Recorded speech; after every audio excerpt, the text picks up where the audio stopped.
The Yorkshire Dales stretched out in front of me, the kind of scenery you'd expect in a postcard.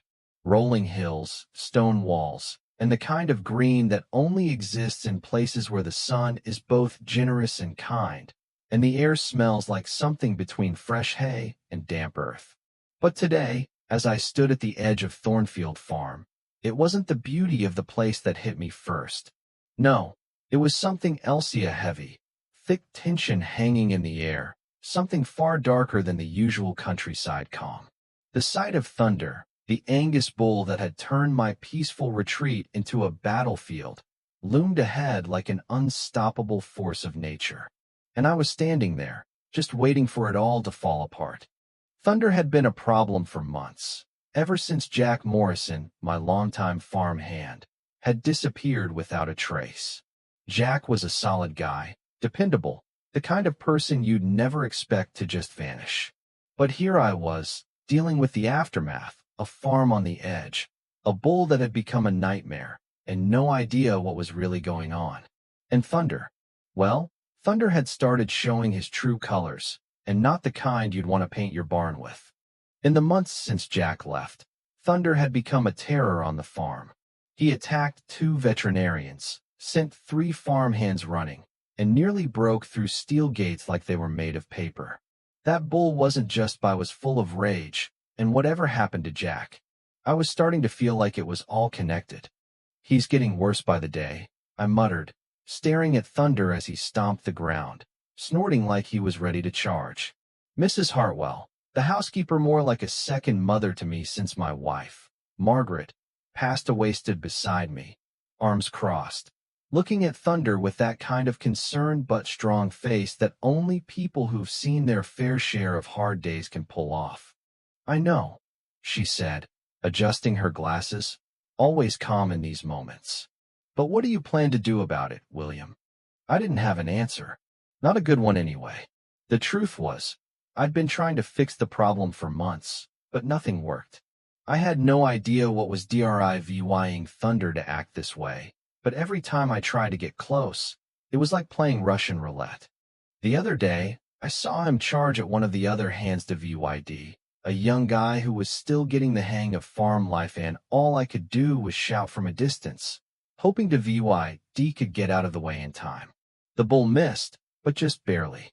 That day, I swore I saw something in Thunder's eyes, something darker than I'd ever seen in an animal, and that's when it hit me. Something wasn't right. This wasn't just a rogue bull. This was something else, something deeper. But I couldn't shake the feeling that all this madness had started the day Jack disappeared. Jack had always been the one who could handle Thunder, the one who wasn't afraid to get close, to work with him, to calm him down. But that was before whatever happened that night. Jack had been quiet in the days leading up to his disappearance, but then, one evening, he was gone, vanished.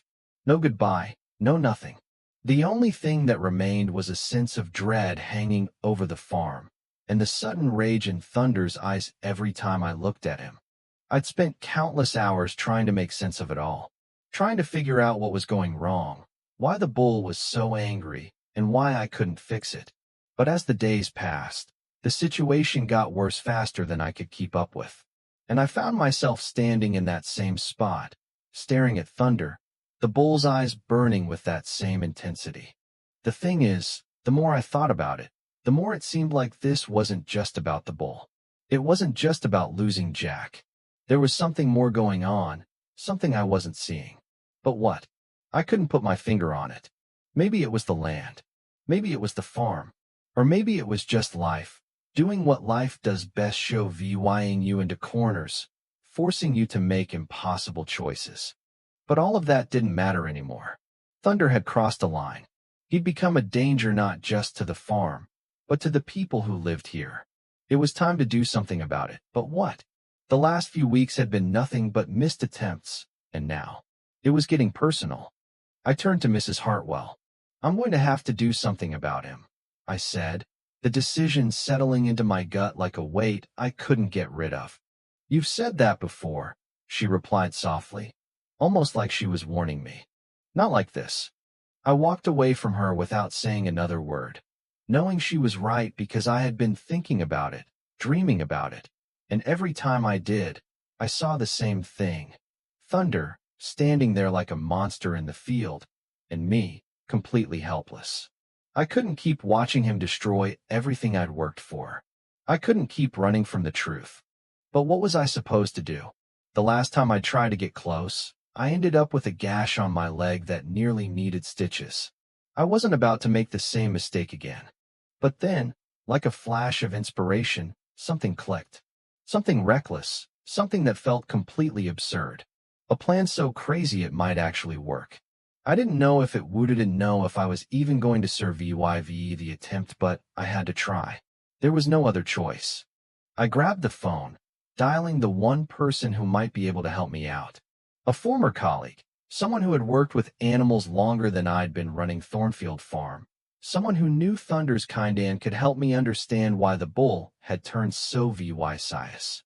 Pete, I said, my voice tight with anticipation, I need your help.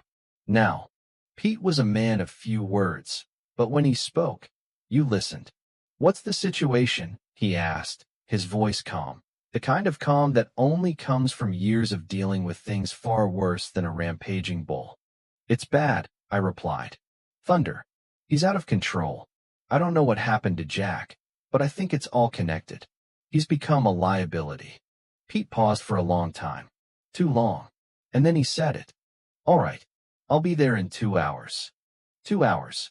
That felt like a lifetime, but I didn't have a choice. Thunder was growing more unpredictable by the minute. He could be anywhere, and I needed a solution.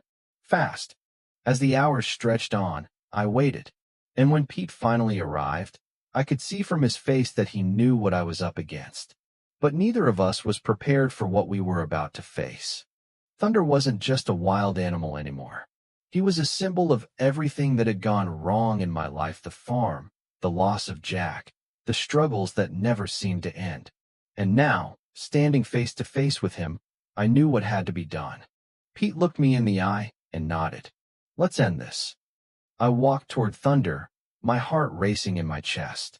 I had no idea if this would work, if I'd survive the encounter. But there was no going back. Not now. The bull snorted, pawing at the ground.